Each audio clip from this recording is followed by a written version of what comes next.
George does not own crypto. George owns Bitcoin. You know what's interesting about Twitter is you start to recognize people's need for narrative is far greater than their need for truth.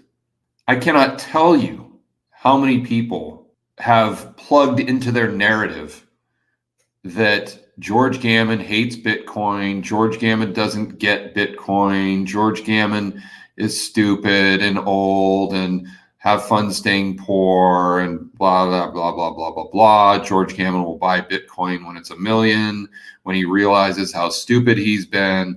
This is the narrative that people wish for. So that supersedes the fact that George Gammon owns Bitcoin and has for quite some time, and George is bullish long term. But again, that my point is not to poke fun at people who are just ignore facts just to further their own narrative, but it's really for us to sit back and think about, as human beings, that's obviously our tendency, and therefore if that's a weakness we have, let's make sure that we're not doing the same. Let's always look in the mirror and say, okay, am I looking for facts, period, or am I just looking for information to confirm my narrative and the echo chamber that makes me feel good?